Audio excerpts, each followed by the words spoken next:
Bismillahirrahmanirrahim. Alhamdulillahirabbil alamin.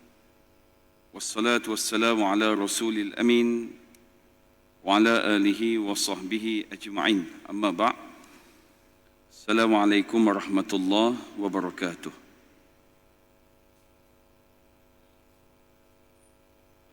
Alhamdulillah tuan-tuan dan puan-puan, bersyukur kita hadirat Allah Subhanahu wa taala dengan limpah dan kurnianya dapat kita bertemu pada malam ini bagi meneruskan lagi slot kuliah maghrib kita tuan-tuan dan puan-puan. Dan insya-Allah lepas daripada ini kita akan berjumpa sebulan sekali, iaitu pada hari Jumaat minggu keempat setiap bulan. Jadi hari Jumaat minggu keempat itu adalah giliran saya lah. Okay, baik. Pada malam ini tuan-tuan dan puan-puan, kita akan menyambung lagi berkaitan dengan pengurusan harta pusaka, dan pada malam ini kita akan berbincang berkaitan dengan panduan membahagikan harta pusaka. Bila sebut tentang harta ini tuan-tuan dan puan-puan, maka ia ada dua kategori. Kategori yang pertama adalah harta alih, dan kategori yang kedua adalah harta yang tidak alih. Harta alih ni pula tuan-tuan dan puan-puan, dia terbahagi kepada dua kategori pula. Yang mana harta yang didaftarkan dan harta yang tidak didaftarkan. Yang didaftarkan harta alih ini makna kata duit yang ada dalam akaun kita, ada dalam tabung haji, ASB, Bank Islam, Bank Rakyat, saham.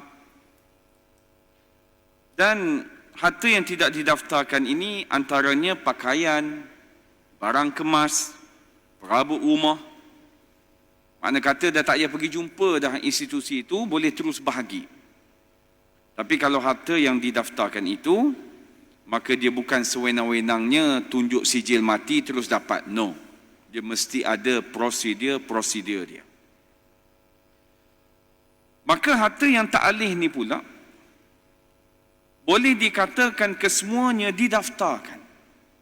Kenapa? Sebab tanah ada geran tanahnya, rumah ada geran rumahnya, jadi didaftarkan. Jadi harta alih dan harta tidak alih ini berbeza kedudukannya. Baik. Maka kita pergi kepada harta alih yang tidak berdaftar.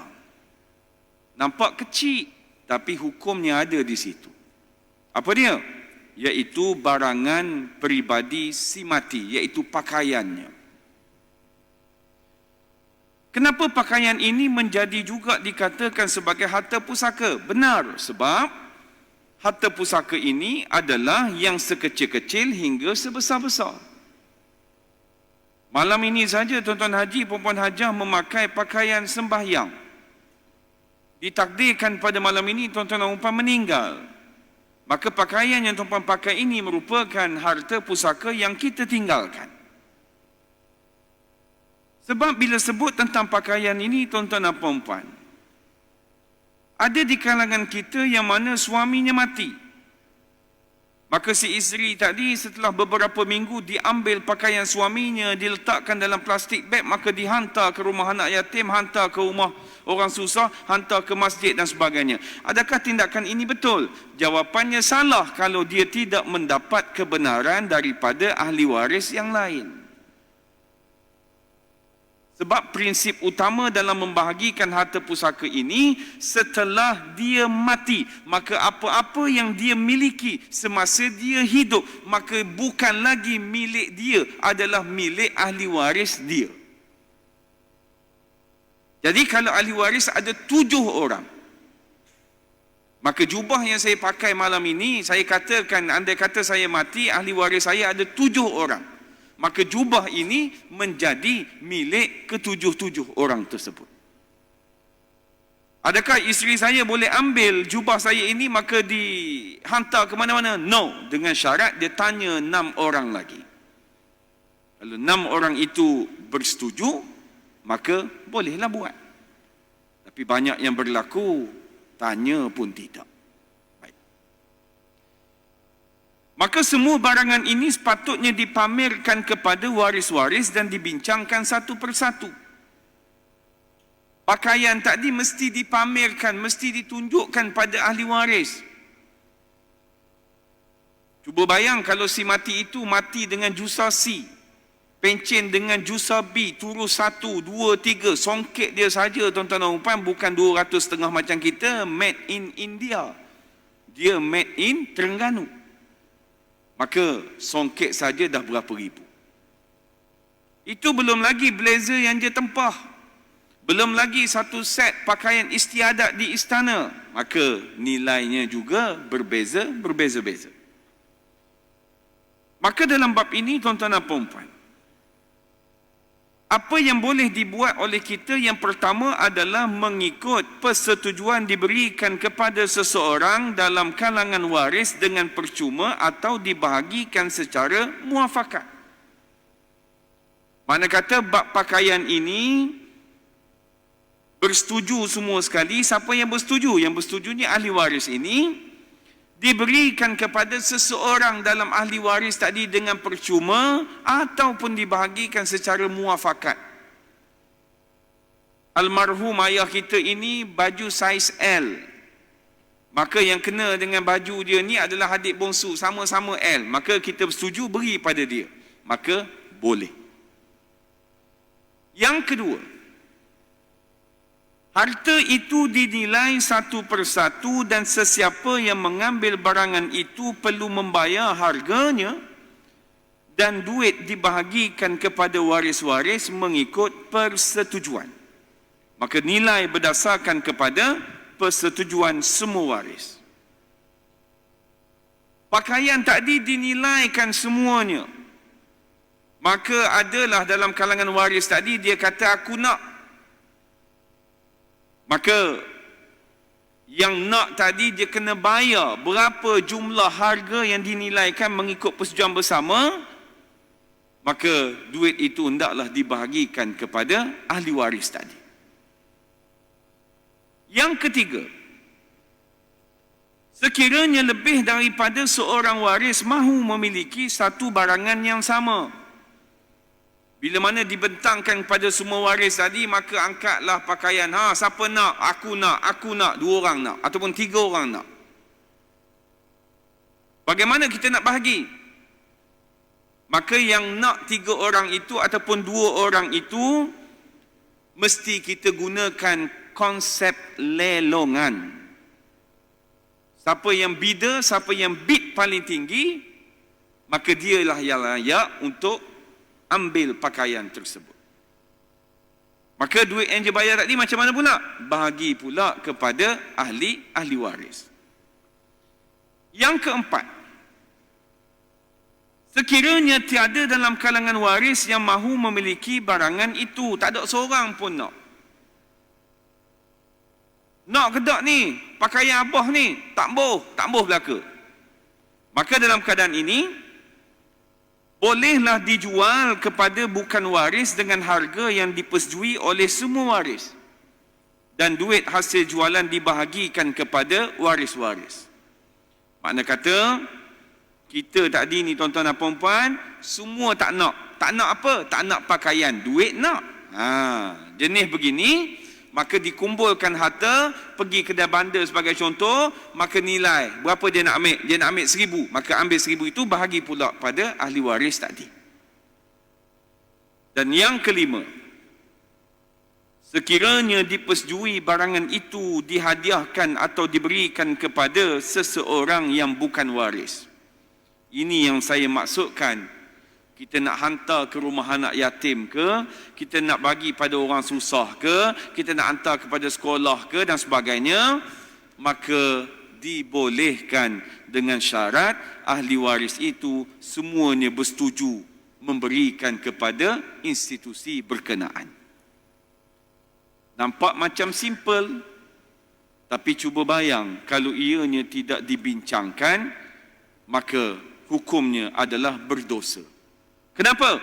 Sebab tidak mendapat persetujuan ahli waris yang lain untuk digunakan atau diserahkan kepada siapa pakaian tersebut.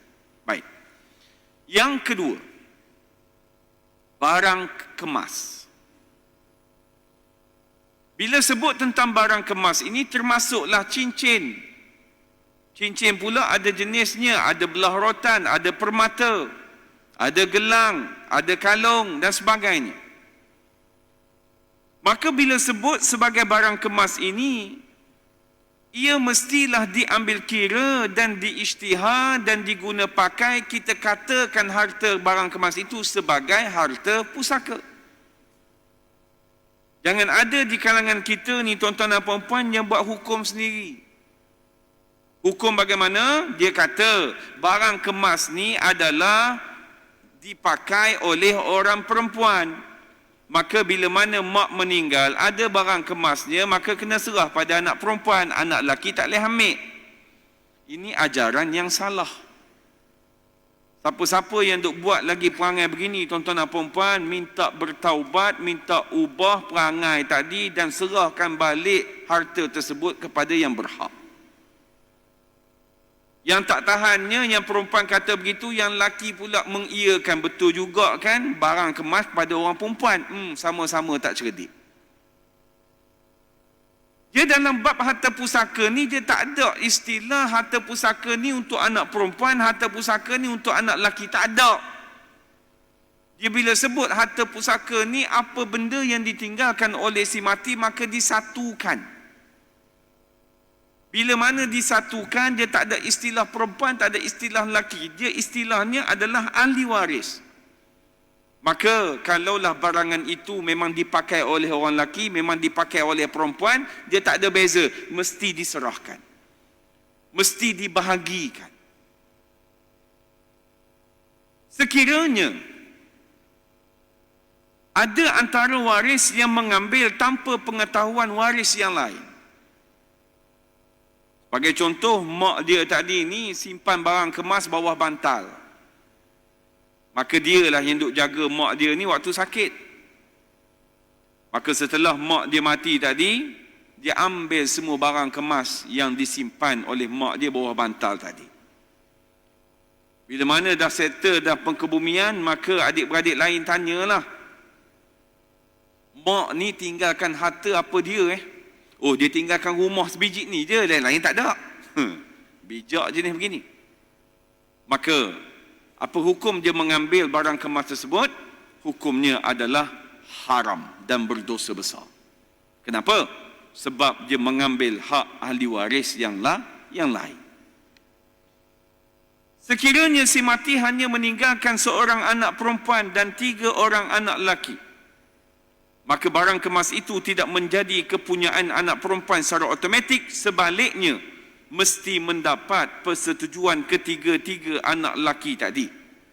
Andai kata dia nak, dia kena tanya pada yang ketiga-tiga itu, boleh ke tidak ni barang kemas ni aku seorang saja yang ambil, yang lain korang ambil Maka yang 3 tu berkata setuju, maka boleh. Tapi jarang orang setuju ni. Dah, barang kemas mahal tuan-tuan dan puan-puan.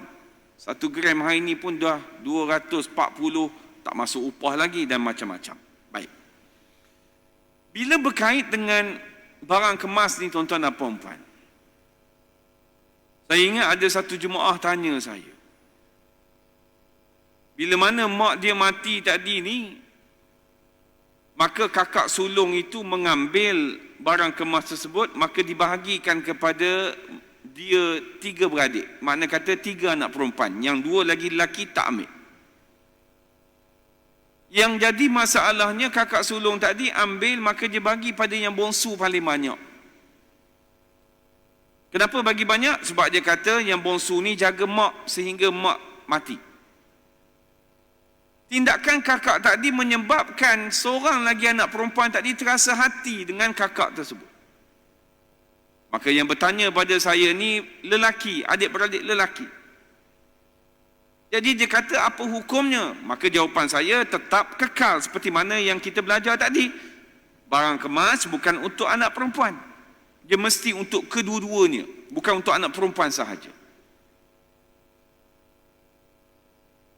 Maka yang dirisaukan sekarang adalah disebabkan tindakan itu, kakak dia yang seorang lagi yang terasa hati itu, tuan-tuan dan puan-puan, sampai hari raya pun dah tak nak berjumpa. Kira putus silaturahim. Saya pergi ke rumah dia ustaz. Saya dah sampai depan rumah dia, dia tutup pintu. Saya tahu kakak saya ada di dalam, kipas pun terbuka, lansir pun bergerak disebabkan kipas tersebut. Saya tahu kakak saya ada kat dalam, tapi tak nak keluar. Dan saya tahu dia sakit hati tentang isu itu. Maka saya tanya pada dia, dah pergi jumpa ke dengan adik bongsu? Jumpa dah ustaz. Adik bongsu kata, mana boleh dah, aku dah dapat dah ni. Mana pula nak bagi dengan orang lain pula? Pula dah. Maka dia tanya pada saya, boleh ke tidak saya nak pergi jumpa adik bongsu, saya nak nilaikan berapa bahagian yang sepatutnya yang kakak saya dapat dan ada seorang lagi dapat ni, saya nak ambil duit saya nak bayar kepada dia. Sampai tahap begitu fikir. Biar duit saya habis ustaz, asalkan ukhuwah silaturahim ini kembali terjalin. Ni orang yang fikir akhirat, orang yang fikir syurga neraka ni tuan-tuan dan puan-puan. Mana kata sampai sanggup berkorban, biarlah habis duit aku, asalkan boleh bertaut balik di antara adik-beradik tadi. Sebab itu jangan main-main tentang harta pusaka ini. Dia nampak biasa, tetapi dia akan jadi luar biasa bila mana perbincangan pembahagian itu bersandarkan kepada nafsu, bukan bersandarkan kepada ilmu. Sebab dalam kes tadi tuan-tuan dan puan-puan, seolah-olah menganggap yang kita duk jaga mak ayah kita ni sampai dia mati, waktu dia sakit kita beri ubat, kita basuh najis dia, seolah-olah harta faraid itu yang membayar. Bukan. Yang membalasnya adalah Allah Subhanahu wa taala, bukan harta tersebut. Tuan-tuan haji, puan-puan hajah yang barangkali anak tengah jaga sekarang ni, cuba tanya dia, rumah ni bagi faraid tak payah bagilah kat engkau, tengok apa perasaan dia. Takut dia kata kalau abah tak nak tukar pada nama saya, abah pergi duduk rumah orang lain. Ni jenis tak ikhlas jaga ni. Sebab itu menjadi anak yang soleh ini bukan senang tuan-tuan dan puan-puan. Keikhlasan menjaga ibu dan ayah. Tapi budak-budak hari ni ingatkan dapat rasa gaji dia, rupanya kita pula yang kena beri duit pada dia. Betul? Saya tak tahulah sebab anak saya kecil lagi. Yang saya dapat jawapan ni daripada jemaah-jemaah. Jadi kena faham dalam bab itu. Baik, seterusnya. Harta alih berdaftar. Iaitu yang pertama adalah kenderaan. Semua orang ada kenderaan. Tak kira lah habis bayar ke tak habis bayar ke, asalkan dia kenderaan. Bagi kenderaan sepatutnya tidak boleh digunakan sebaik sahaja berlaku kematian. Mati sahaja hari ni, besok tu jangan siapa-siapa guna lagi. Kenapa ustaz? Sebab waktu dia hidup itu hak dia. Tapi setelah dia mati, maka kereta itu telah menjadi hak ahli waris kesemuanya. Kalau ahli waris ada 5, maka 5 orang itu berhak kepada kereta tersebut. Ini kerana semua waris yang berhak mempunyai hak terhadap kenderaan itu, maka menggunakan kenderaan itu tanpa persetujuan waris-waris lain bermakna kita menggunakan hak orang lain tanpa izin. Maka bila berlaku kematian dan si mati ini meninggalkan kenderaan, antara asetnya yang berdaftar adalah kenderaan, maka perbincangan ahli waris perlu dibuat serta-merta. Yang pertama, memberi kebenaran menggunakannya sebelum diputuskan pembahagiannya. Mana kata setelah dia mati ni, sebelum nak bahagi bahagian tentang kenderaan ini, maka kita lantik seorang ni, dia boleh guna. Dialah bahagian start kereta, dialah bahagian panaskan enjin, kita lantik dia. Sebab memerlukan kepada izin ahli waris yang lain. Yang kedua, diputuskan pembahagian seperti diberikan kepada seseorang sama ada dengan percuma atau dengan bayaran yang dipersetujui. Ahli waris tadi bersetuju nak beri pada seseorang ni. Barangkali kita 5 beradik yang bongsu tak ada kereta lagi, kita setuju beri pada dia. Sebab malu Allah juga ustaz, sebab Proton Wira nak jual 10,000 tak ada orang nak beli. RZ ada orang nak beli 30,000, Proton Wira tak laku tuan-tuan dan puan-puan. Itu beza dia. Kita nak bagi pada dia percuma, maka beri percuma. Tak boleh, kena bayar ustaz. Biar sikit pun, jual pada dia mengikut harga yang dipersetujui. Yang ketiga, sekiranya kenderaan itu masih dalam ansuran, masih lagi berhutang, maka penerima kenderaan itu hendaklah menjelaskan baki ansuran tersebut. Sebagai contoh, ansuran kereta ni ada lagi 40,000. Maka yang nak kereta tadi, dia kata dia nak kereta tu, 40,000 tu siapa kena bayar? Dia kena bayar. Dia kena habiskan. Tapi cuba bayang kalau beli Wellfire 220,000. Lepas 3 tahun pakai, lepas beli, mati. Hutang ada lagi 180,000. Yuska nak ambil 120. Siapa dia pula nak menambah berapa puluh ribu lagi tuan-tuan dan puan-puan. Jadi bukan senang. Yang keempat, sekiranya tidak mampu menjelaskan ansuran bulanan atau masing-masing tidak berhajat untuk memiliki kenderaan itu, seorang pun tak nak sebab nak menanggung hutang tadi ni, persetujuan untuk menjual kenderaan itu hendaklah dibuat dengan melantik seseorang sebagai pentadbir untuk menguruskan kenderaan itu.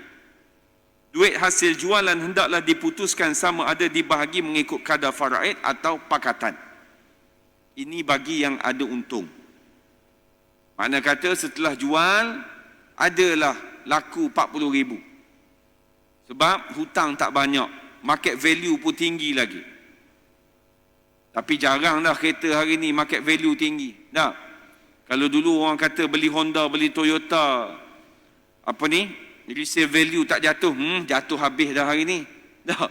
Kita duk kena kencing dengan salesman. Tak jatuh. Jatuh. Dah. Jatuh tuan-tuan dan puan-puan. Jadi setelah mana jual, duit yang dapat tersebut kena bahagi pula mengikut faraid atau dibahagikan mengikut pakatan tadi. Ikutlah nak bersetuju bagaimana, nak lebih sana ke, nak sama rata ke, terpulang. Baik. Yang kelima, setiap harta berdaftar hendaklah disusuli dengan tindakan mengikut undang-undang supaya pindah milik dalam buku daftar dapat disempurnakan. Makna kata setelah dia mati jangan ada lagi kenderaan yang nama dia. Mestilah ditukarkan kepada orang yang masih hidup. Pembeli ke, ahli waris ke, terpulang tuan-tuan dan puan-puan. Malam ni nak ajar macam mana nak tukar kepada nama yang hidup ni. Okey. Sebagai contoh, ayah kita meninggal. Maka kita nak beri pada adik bongsu kita. Adik bongsu ni dia tak ada kereta dan semua setuju beri pada dia secara percuma. Dan kebetulan pula kereta ayah tadi ni, arwah ayah ni tak ada hutang dah. Adakah cukup dengan pergi ke JPJ bawa semua ahli waris setuju beri pada dia? Tak boleh. Paling tidak tuan-tuan dan puan-puan kena pergi ke Mahkamah Tinggi Syariah di Seremban ni, di Sendayan ni, mohonlah perintah taharush. Tak ingat dah aku eja kod Melayu sudah. Taharush. Takharuj. Taharush. Taharush ni apa maknanya? Kita 5 beradik nak beri pada seorang saja. maka 4 orang itu dia menarik diri daripada haknya kepada kereta tersebut. Dia keluar daripada memiliki hak kenderaan tersebut. Maka nanti mahkamah akan keluarlah perintah itu. Dia akan nyatakan kereta nombor pendaftaran sekian. Maka dia akan tulis nama ahli waris. Maka dia akan tulis siapa yang melepaskan haknya. Yang melepaskan haknya tu dia akan tulislah 0/0, 0/0, 0/0. Yang dapat tadi 1/1. 1/1. Maka bawa perintah itu pergi ke JPJ, laku perintah tu. Maka akan ditukarkan kepada nama yang kita maksudkan tadi. Sebab kalau tak tukar, dia akan jadi masalah. Dengan road tax-nya, dengan takafulnya, dengan insurannya, macam-macam. Itu belum lagi kita langgar orang langgar kita, jadi nak claim tu susah. Jadi, berkaitan dengan kenderaan, kena tukar. Ikutlah kepada ahli waris ke, kepada pembeli ke, dipersilakan. Jangan ada lagi kenderaan itu nama si mati. Baik. Harta alih berdaftar yang kedua adalah simpanan di bank dan institusi kewangan. Ni semua kita terlibat. Kita ada duit dalam ASB, dalam tabung haji, dalam bank. Kalau ada 200.5, kebarangkalian taklah buka mata. Tapi kalau dalam bank si mati ni ada 300,000.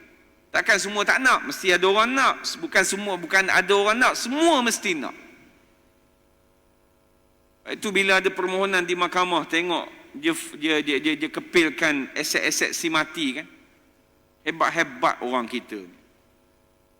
Ada si mati tu umur 29, dalam ASB dah ada 200,000. Saya kata kenyang ahli waris. Kenyang tuan-tuan dan puan-puan. 29 dah ada 200,000. Saya yang 35 ni 10 pun letih nak boleh menyimpan tuan-tuan dan puan-puan. Jadi rezeki ni macam-macam. Ada orang dia berjaya dengan itu, ada orang berjaya dengan ini, macam-macam. Sebab itu mencari harta, cari-cari juga tuan-tuan dan puan-puan. Cuma nasihat saya, harta itu pastikan memberi manfaat kepada kita. Sebab tuan-puan kena faham. Tuan-puan tutup mata. Yang tuan-puan duk cari selama ini, join saham, join itu, jual, beli rumah, dapat untung beratus ribu. Benda tu bukan senang, benda tu penat. Biarlah penat itu berbaloi dengan kita cari duit itu. Sebab itu, kadang-kadang sedih. Ada orang tanya, dia kata, Ustaz, saya ada anak 5 orang. Cuma saya ada rumah 3. Hasrat saya nak beri rumah pada anak-anak saya. Tapi rumah ada 3 je Ustaz. Anak ada 5. Maka saya kata kepada dia, Tuan Haji cari lagi 2. Nak cari apa Ustaz? Umur 70 dah ni. Tahu pun. Kenapa sampai tahap begitu nak menyediakan setiap anak sebiji seorang rumah? Mana yang ada je lah. Mana yang ada. Sebab anak-anak ini bukan matlamat dibekalkan dengan harta, tetapi dibekalkan dengan ilmu. Yang tuan-tuan haji boleh beli rumah di Bandang Estate ni pun, ada mak ayah dulu nak ambil mat 100,000 pergi beli rumah kat Bandang Estate. Ada dulu? Tak ada kan? Semua cari sendiri, betul? Gaji dulu 2,000, tolak rumah 1,200, tinggal 800. 800 tu duk beli. Makan dengan lauk telur dulu, tak boleh kenaik gaji tahun depan ni. Susahnya hidup. Okay. Yang saya nak bagi tahu, biar kesusahan kita itu berbaloi bila mana kita menghadap Allah Subhanahu wa taala. Cuba baca sirah-sirah para nabi, sirah-sirah para sahabat. Apa mereka buat dengan harta mereka? Cuba baca. Jangan cerita bab sedekah, jangan cerita bab wakaf. Lebih hebat mereka daripada kita. Kenapa? Sebab mereka nak harta yang mereka miliki di dunia ini adalah sebagai jambatan untuk dia bertemu dengan Allah Subhanahu wa taala. Sebab itu beruntung tuan-tuan dan puan-puan bila orang itu bergaji besar, orang itu hartanya banyak, tetapi banyak je infak kepada Allah Subhanahu wa taala. Beruntung orang ini. Kenapa? Sebab dengan kekayaan yang dia ada itu, dia tidak menaruh harapan yang terlalu banyak untuk menyintai harta dunia. Yang difikirkannya banyak berkisar tentang akhirat. Jadi, tuan-tuan dan puan-puan kena hati-hati dalam bab ini. Kerja keras juga, tapi pastikan harta yang kita cari tadi memberi manfaat kepada kita kelak. Baik. Maka simpanan di bank ataupun institusi kewangan ini, tuan-tuan dan puan-puan, dia kadang-kadang akan jadi masalah. Masalah kenapa? Masalah yang pertama, ada orang ni dia buat akaun bersama. Dia dengan isteri dia, ataupun dia dengan anak dia, isteri dia dengan anak dia. Dia guna akaun bersama ni. Ataupun ayah dengan anak, anak dengan mak, ayah umur 70, duit BRIM, Aisina nak masuk ni tumpang ke akaun anak sebagai contoh. Sebab nak pergi ke bank ni susah.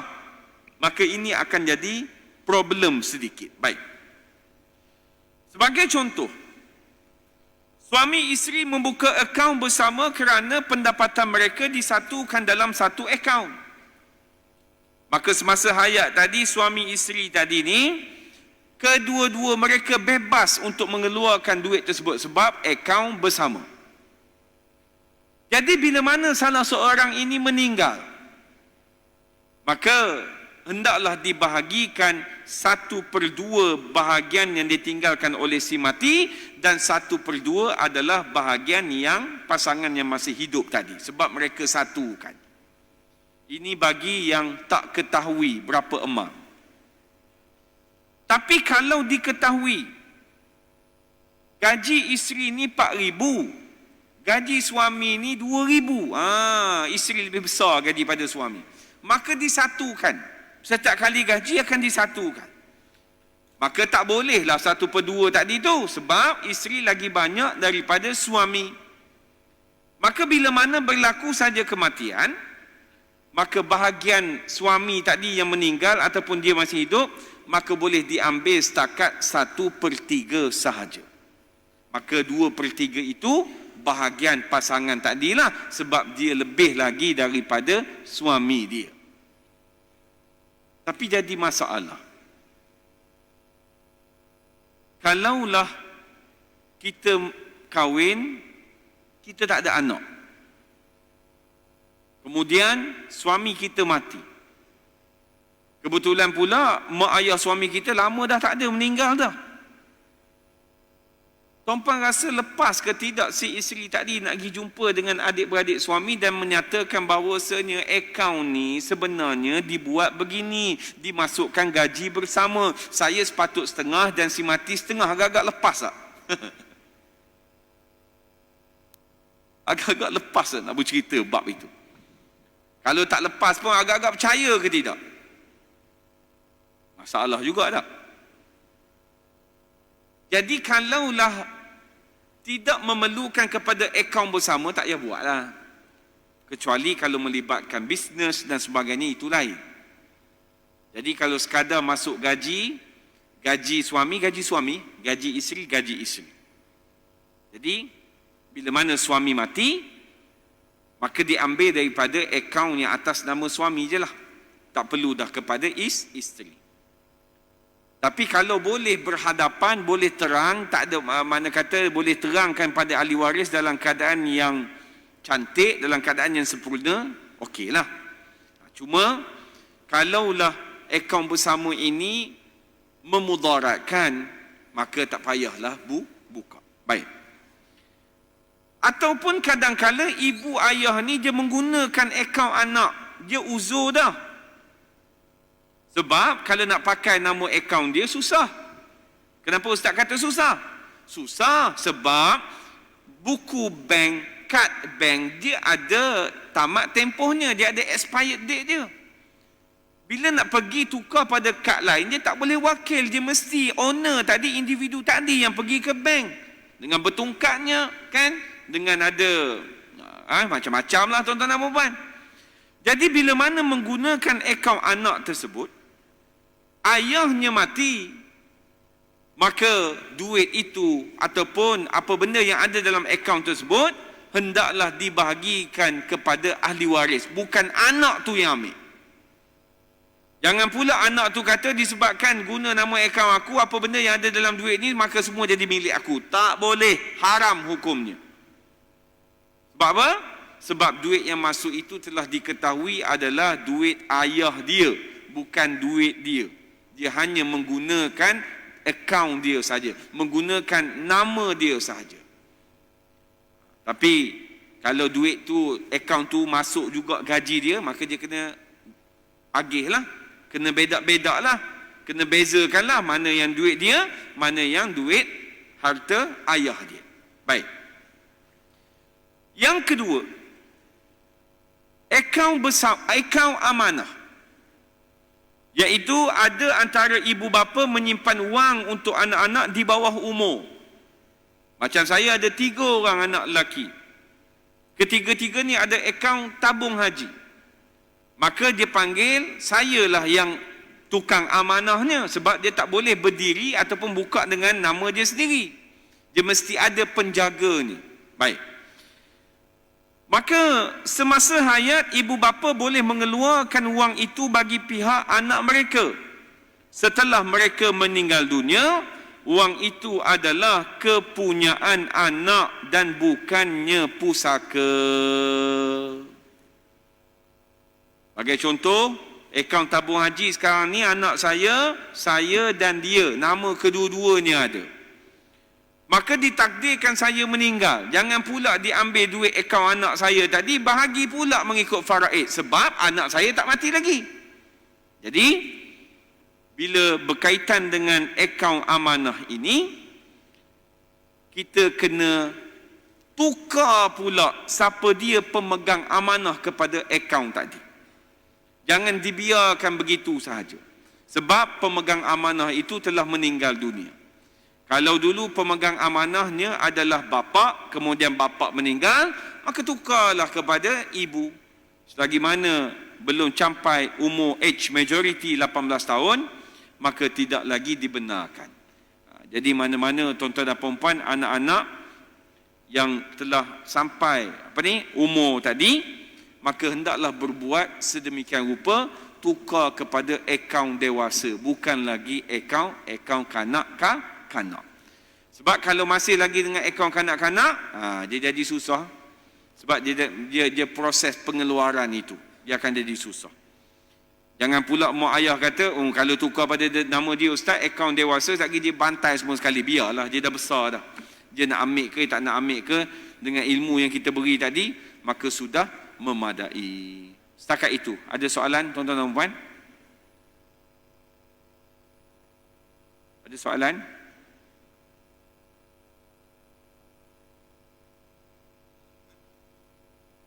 Di Facebook, Asmawati Muhammad, perintah taharus, bukan taharus, taharus. Kharaja, taharus. Tak ada soalan. Ada soalan di sini? Sila Haji. Mic tak ada mic.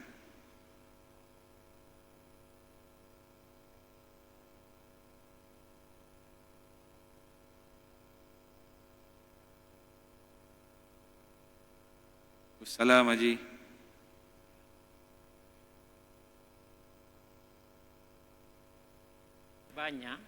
Banyak. Dan maknanya kalau kita itu jatuh pada waris juga ke untuk membayar ansuran. Maknanya kalau katakan anak tu ada 7-8 orang dan terlalu besar untuk seseorang waris menyelesaikannya, boleh ke dibahagikan pula macam faraid jugalah dari segi hutang tu? Kereta tu? Ya.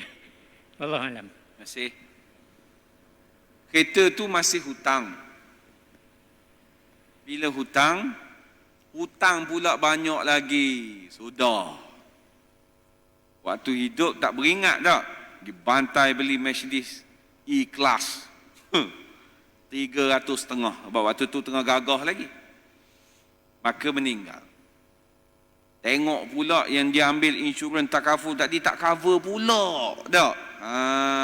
Hanya cover tentang accident je. Kematian tak cover. Maka apa perlu dibuat? Untuk menyelesaikan kereta tersebut, ahli waris tak ada seorang pun nak. Kalau siapa nak, maka dia kena settle lah hutang tadi. Sekarang ni tak ada orang nak. Maka keadaannya yang kedua adalah mesti ditanya kepada used car ataupun pembeli berapa market value dan berapa orang sanggup ambil. Okey.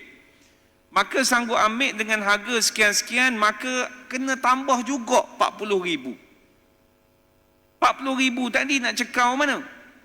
Maka 40,000 tadi kena cekau mana-mana harta pusaka yang ditinggalkan oleh si mati. Ambil tengok harta si mati yang mana lagi? Rumah? Tanah? Cuba jual. Ada tak? Dapat. Settle. Jadi kena ambil harta si mati. Tapi kalau anak-anak yang baik, tapi baik pun kau tak ada duit, tak ada makna juga tu Haji tak? Baik saja tak? Dah tak ada kemampuan, takkan nak paksa, tak boleh juga. Maka jawapannya kena ambil harta si mati. Cerita bab anak-anak wajib bayar, malam ni saya perjelas, adalah berkaitan dengan nafkah anak kepada si mati tersebut. Contoh, ayah berhutang disebabkan makan, anak wajib bayar. Ayah berhutang disebabkan pakaian, anak wajib bayar. Bukan diambil daripada tu. Makna kata, anak wajib bayar dalam bab nafkah anak kepada ayah. Okey. Soalan lagi? Tak ada. Azan. Okey, sila.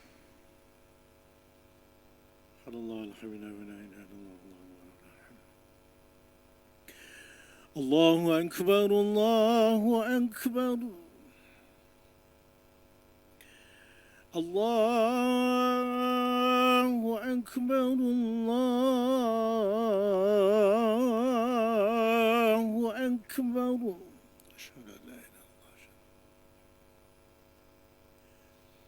أشهد أن لا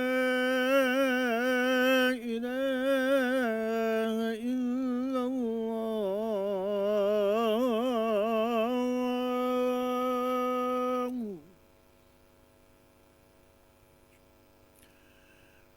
أشهد أن لا إله إلا الله.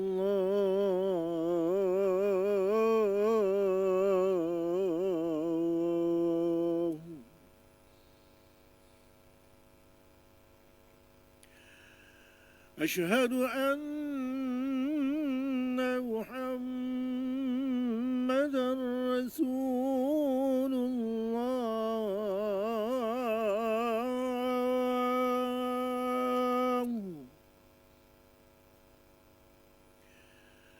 أشهد أن محمدًا رسول الله.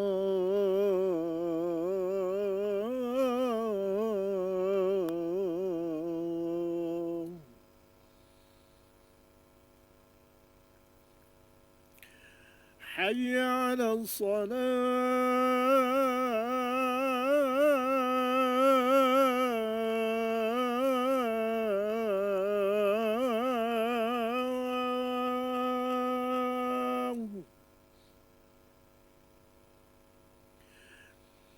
حي على الصلاة.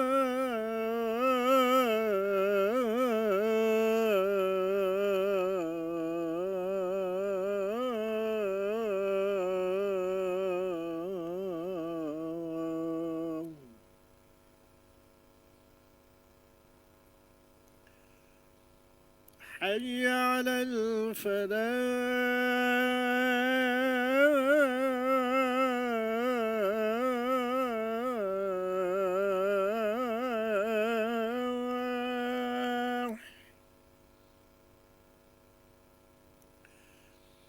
حي على الفلاح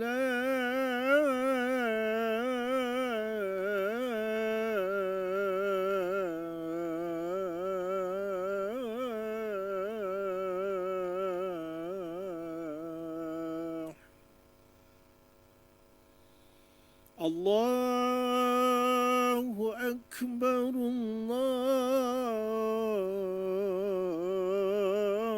الله أكبر لا إله إلا الله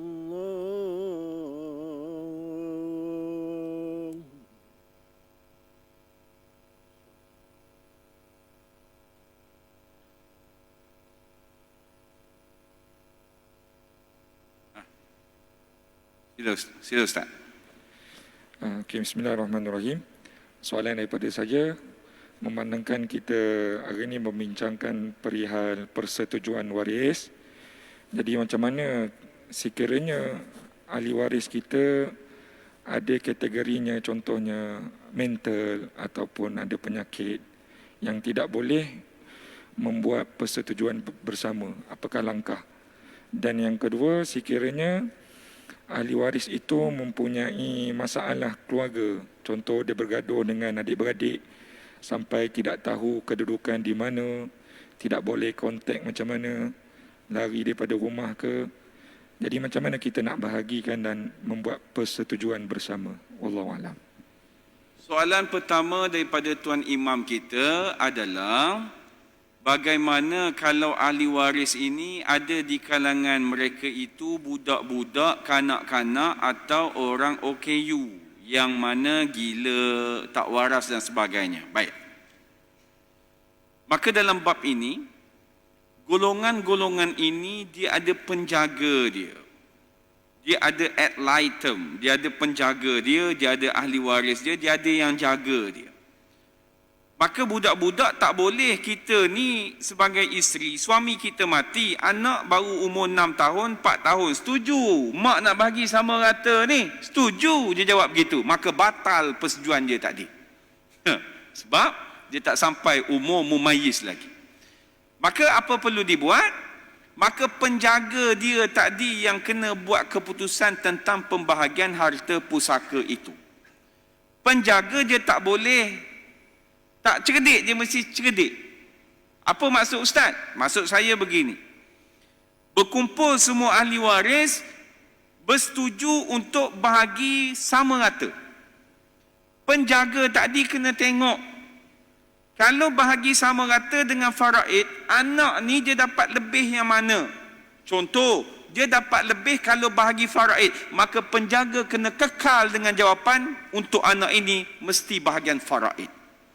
Tapi kalaulah untuk anak ini di antara bahagi sama rata dengan faraid, bahagi sama rata lagi lebih banyak, maka penjaga tadi kena setuju dengan bahagi sama rata tadi. Jangan pula dia kata tak boleh, mesti faraid. Ini kita panggil penjaga yang tak cerdik, tuan-tuan dan puan-puan. Kedua, bagaimana kalau ahli waris ini bergaduh, kemudian tak jumpa, tak berhubung, tak tahu ke mana dia tadi. Sebab itu dalam kehidupan ni, tuan-tuan dan puan-puan, saya dah terang dah sebelum ini, bila mana lahir sahaja anak Adam, mesti cari siapa bapa budak ini. Bapa budak ini mestilah melalui jalan apa? Akad nikah, bersetubuh, mengandung, bersalin, baru boleh nasab, bukan dengan cara lain. Yang kedua, kehidupan kita di dunia ini, mana-mana perempuan, gadis, janda nak berkahwin mesti cari siapa wali dia. Kalau dia bergaduh dengan ayah dia, dia suruh abang dia akad nikah, tak boleh. Melainkan ayah tadi mewakil walikan kepada abang dia. Tak boleh disebabkan bergaduh. Melainkan ayah tadi disabitkan fasid oleh mahkamah syariah. Dan yang kedua, ayah tadi mati. Itu di antara asbab boleh berpindah. Yang ketiga, bila mana mati saja anak Adam, mesti cari sampai lubang cacing mana ahli waris dia. Apa petanda ketiga-tiga ni? Petandanya adalah jangan duduk pakat berbalah sesama sendiri. Jangan duduk balah.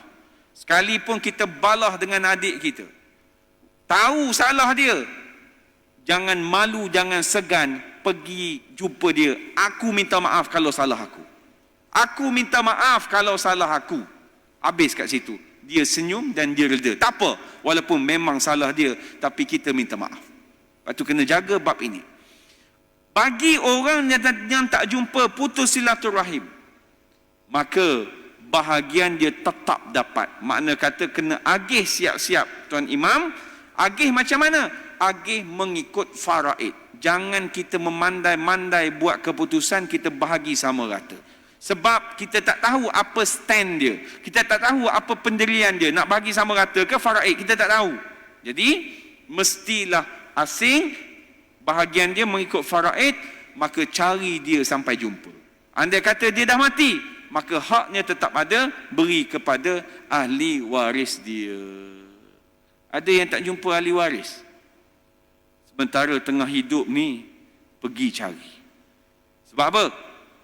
Bila kita mati, susah pula anak kita nak pergi cari pak saudara dengan mak saudara dia. Kita bergaduh dengan adik-beradik kita, kita bergaduh pun kita tak boleh settle, kita nak suruh anak kita pergi jumpa dengan pak saudara, mak saudara dia, lagi tak boleh settle. Jadi kena cari sampai jumpa, dan bahagian dia tetap ada, tak boleh dinafikan. Itu saja. Wabillahi taufiq wa hidayah. Assalamualaikum warahmatullahi wabarakatuh.